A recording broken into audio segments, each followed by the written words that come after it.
Assalamualaikum warahmatullahi wabarakatuh. Semoga kita semua tetap dalam keadaan sehat dan walafiat. Di sini kami dari kelompok 5 yang beranggotakan 4 orang yang terdiri dari saya sendiri, Sebisha Putri Mulyani, yang kedua ada Neldra Kendrila, yang ketiga yaitu Raju Ancania, dan yang keempat yaitu Suslovi Mayolga. Di sini materi yang kami bawakan yaitu tentang tata kelola perusahaan dan dewan direksi. Daripada berlama-lama, yuk sama-sama kita menyaksikan penjelasan dari masing-masing pemateri berikut ini.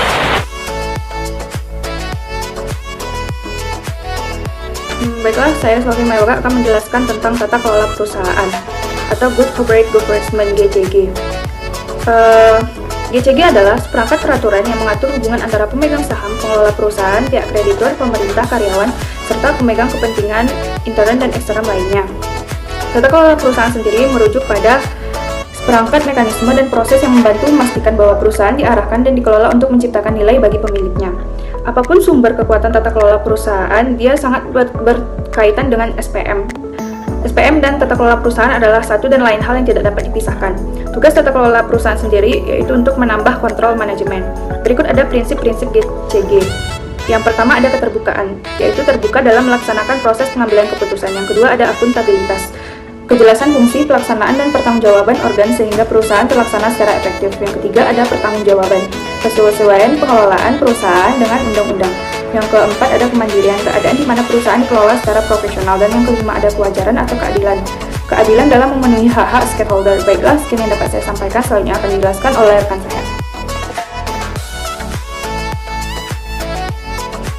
Di sini saya akan menjelaskan mengenai Good Corporate Government yang mana memiliki 4 pilar, yaitu yang pertama komitmen on government atau komitmen pada pemerintah, yang kedua yaitu government struktur atau struktur pemerintah, yang ketiga yaitu governance mekanisme atau proses atau mekanisme dari atau proses pemerintah, yang keempat yaitu governance outcome atau hasil dari pemerintah. Nah, selanjutnya yaitu mengenai hukum dan peraturan. Seperti kita ketahui, perusahaan adalah sebuah badan hukum. Dengan demikian, mereka tunduk pada hukum dan peraturan yurisdiksi pemerintah ketika menjalankan usaha dan orang-orang dari pasar saham ketika sahamnya diperdagangkan. Pendekatan dan mekanisme tata kelola perusahaan bervariasi di seluruh negara. Secara umum, orientasi tata kelola perusahaan di dunia dibagi menjadi dua, yaitu yang pertama yaitu sistem Anglo-Amerika, di mana sistem ini berfokus pada keunggulan pemegang saham sebagai penerima manfaat dari kewajiban fidusia. Yang kedua yaitu sistem Eropa kontinental atau Jepang, di mana sistem ini memiliki kepedulian yang lebih besar kepada pemegang saham lainnya. Nah, kedua jenis pendekatan memiliki variasi yang berbeda atau tata kelola yang menggunakan misalnya komposisi dan struktur dewan dan konteks ketika mekanisme harus bekerja, misalnya hukum tingkat aktivitas merger dan akuisisi. Nah, sistem hukum di Amerika Serikat menciptakan kewajiban fidusia bagi manajer dan direksi untuk bertindak demi kepentingan terbaik bagi pemegang saham, di mana para direktur sebagai para wakil terpilih dari para pemegang saham bertugas mengawasi tindakan manajemen. Oleh karena itu, pemegang saham dipandang sebagai investor. Tujuan utama yang harus dicapai adalah untuk memaksimalkan nilai perusahaan. Nah, di Amerika Serikat ini, perusahaan yang tergabung dalam negara bagian sendiri terikat oleh hukum dan putusan pengadilan negara itu. Nah, sistem pemerintah Eropa kontinental atau Jepang ini bertujuan untuk kebaikan perusahaan atau beberapa stakeholder dan masyarakat pada umumnya, di mana pemegang saham hanya salah satu dari sekian banyak kelompok stakeholder yang terkena dampak. Salah satu efek penting dari perbedaan hukum ini adalah komposisi dewan direksi perusahaan di Jerman misalnya wajib memiliki struktur dua tingkatan dewan, di mana tingkat satu yaitu menyediakan pengawasan strategis dan tingkat duanya menyediakan pengawasan manajemen operasional. Sebagai contoh, undang-undang khusus terkait dengan usaha memperkuat tata kelola perusahaan pada umumnya. Seperti yang dilakukan di Amerika Serikat adalah Undang-Undang Sarbanes-Oxley tahun 2002. Itu yang dapat saya jelaskan. Selanjutnya akan dijelaskan oleh teman saya.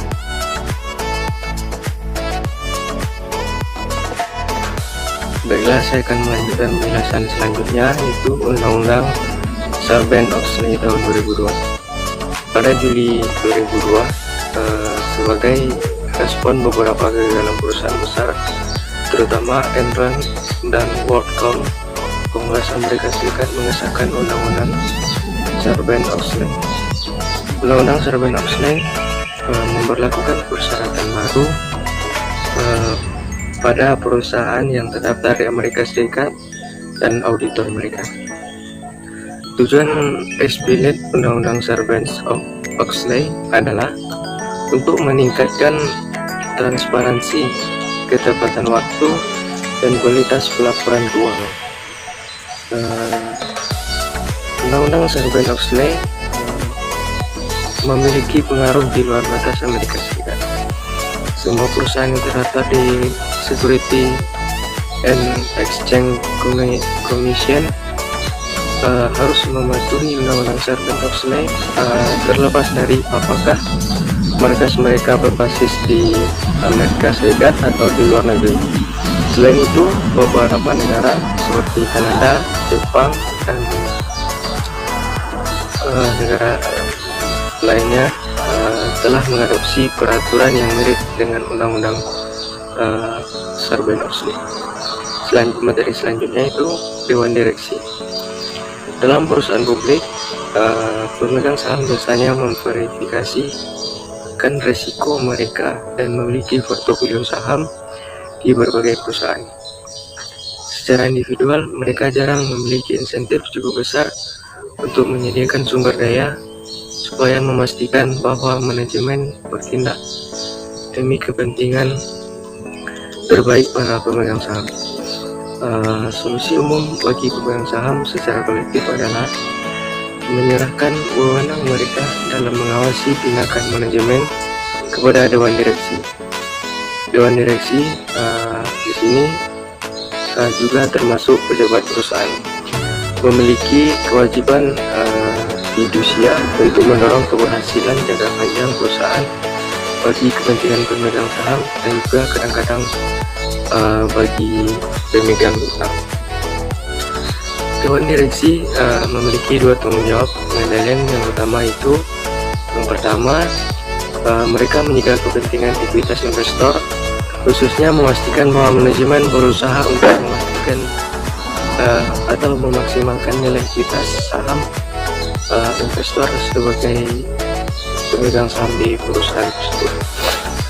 Yang kedua, mereka melindungi kepentingan stakeholder perusahaan lainnya seperti karyawan, pemasok, pelanggan, kompetitor, atau masyarakat pada umumnya.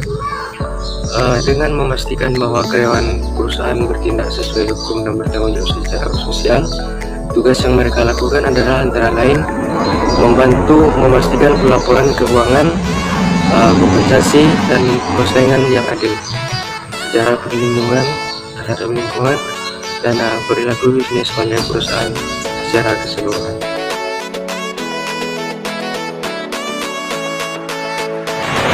Sekarang kembali lagi dengan saya, Sebisha Putri Mulyani. Di sini saya akan menjelaskan dua materi, yaitu terdiri dari Komite Audit dan Komite Kompensasi. Yang akan saya bahas pertama kali yaitu tentang Komite Audit. Komite Audit di sini memberikan pengawasan yang independen atas pelaporan keuangan, pengendalian internal maupun audit independen itu sendiri atau audit internal. Komite Audit ini juga meningkatkan kemampuan Dewan untuk tetap fokus terhadap tugas tanggung jawab atau pekerjaan. Contohnya seperti apa? Contohnya melindungi kepentingan stakeholder lainnya.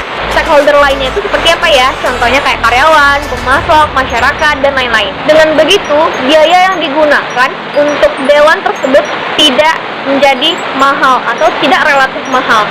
Komite audit ini juga menetapkan sebuah prosedur untuk menangani sebuah keluhan seperti mengenai akuntansi, proses audit, atau hal-hal lainnya mengenai pengendalian internal perusahaan. Dari semua tanggung jawab atau tugas komite audit itu sendiri diharapkan bisa memberikan informasi, mewaspadai, atau menjadi pengawasan yang efektif untuk perusahaan, baik untuk proses pelaporan keuangan itu sendiri maupun mengenai sistem pengendalian internal perusahaan tersebut.